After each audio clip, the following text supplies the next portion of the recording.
Hello guys, today we're going to go over my tropical orchids and carnivores, or mostly tropicals I could say. So today we'll start off with Sagmorchus pusilla, my little miniature oncidium relative. It is really bright. Yeah, that yellow is really overexposing the sensor, but as you can see, very bright pretty little thing, almost constantly in bloom. So there's another bud coming in right there. Go focus. Which way do you want me to focus? It would help if you talk to me. Come on, talk. Oh, it wasn't focus. It's just that bright. Okay. You can see eye-searing yellow. I really like it personally, but yeah. Okay, there's what's left of my Terrarium multifida after I uprooted it and it came back.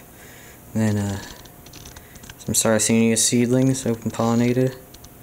So that one's in later, then the rest are Flava variant Flava, open pollination. And flytrap from a leaf pulling, maybe has 2 growth points. And there's a lot of flytrap seeds in there right now, so hopefully get some germination. Then we have Terrarium Gemme coming to life. I just fed them earlier, so hopefully they start gaining in size. And Terrarium trying to flower again.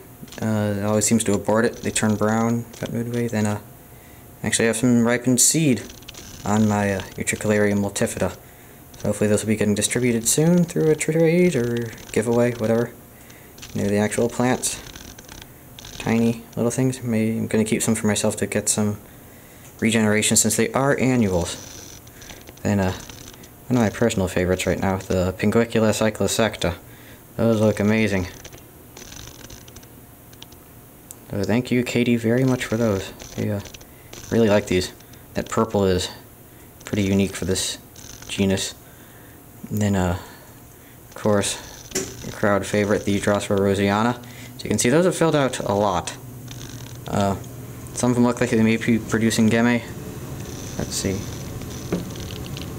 Yeah, kind of hard to tell, but looks like it's expanding the crown. A few doing that. Forget about it. Okay, then we have a Terrarium or Graminifolia over there, just kind of sitting. Not really doing much but growing. Hopefully flower soon. And then all the way over here to the window, which I am moving out of this apartment in August. I'm really going to miss this magical windowsill that faces in a southwest direction. Gets a lot of light, so I get a lot of growth. So those Haworthia are actually very happy right now. Then we have another Pinguicula over here. Pinguicula seriana. See, doesn't really quite have the color yet. Hopefully it comes in. It should have like a tannish red color on the inside of the leaves. There's some little plants from pullings generating. We have another cyclosecta right there. And then Drosera spatulata, followed by Dilciana, both getting ready to flower. They should be opening blooms in about a week, I should say. Then something you're probably not going to find that familiar. Here's a Oncidium jonesianum. Grows upside down. Only puts out about 1 leaf a year, and it's making a new one right now. So it seems to be fairly happy.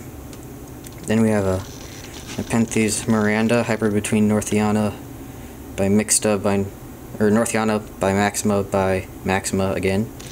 Then Ventrata cutting that hopefully someone will be taking off my hands soon. Followed by the Drosera capillaris longarm with a ridiculous amount of flowers. So yeah, there'll be a pretty hefty seed giveaway coming on soon. And then of course that one somehow ended up over there. Doesn't seem to be complaining. And my little no ID Cattleya putting out 2 leaves right now in the opposite directions. Gonna have to repot it soon. Then the gargantuan to be, there's Nepenthes rafflesiana variant gigantea. That's a new acquisition recently. As you can see, it is a massive plant. That stem's probably about 1/2 inch thick. Those leaves right there are 8 inches long. They haven't even produced pitchers yet. So as you can see from the Ventrata, it's producing adult pitchers by the time it reaches that size. So this thing is ridiculous, but I love it. May possibly catch my neighbor's little rat dog if it's not careful. Yeah, let's see if I can do this. Get in focus. So there's my hand compared to this leaf. No picture yet. And it's already that long. It's ridiculous. But I wouldn't have it any other way, even though I do like the smaller species because they're more manageable. Then here's Nepenthes compotiana by Cassiana violata. Need to repot that into an airier medium. Doesn't seem to be too happy with the peat and perlite mixture. And there's a Sophronitis cernua, another miniature orchid.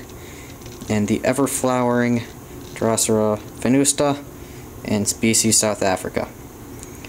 They produce some crazy long flower stalks, as you can see right there.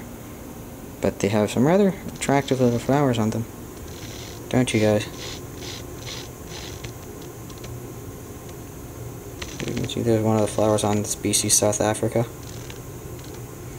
Then we have Nepenthes ventrata. Actually a really hard pitch right there that's oozing with nectar. It hasn't caught many insects yet because there aren't that many insects here to begin with, which I guess is a good thing. Then something I won from an auction for the North American Sardinia Conservancy, Drosera pygmeo. It seems to be going dormant right now. As you can see, probably dormant buds forming. Kind of split into two. Then we have one that didn't seem to like cohabitating in the same pot with this one. Went dormant earlier. And yeah, so that looks pretty dormant to me. Which means Gemme next season. And then over to the Nepenthes terrarium.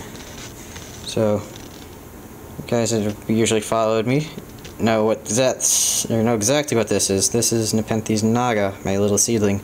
Just over a year old, and look at that leaf span increase. That's beautiful. Very happy with this thing. And as you can see, it's only this size and it's already developing some incredible color.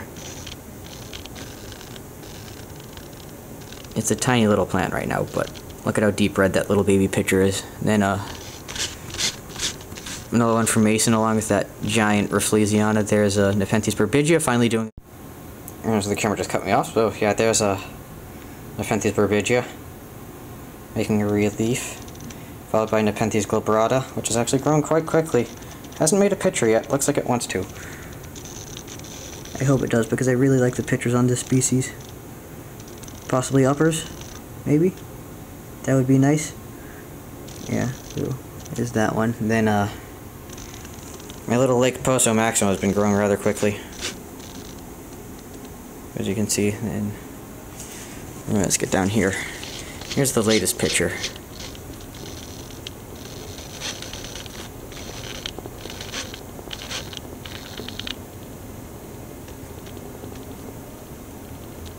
So that's produced. Come on, work with me. That's what it produced last. Rather nicely colored. Oh, the glass is dirty.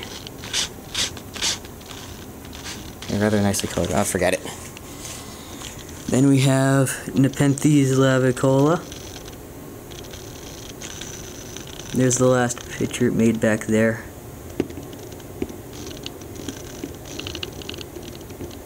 Getting some nice stripes, but as you can see it has some really nice color to it.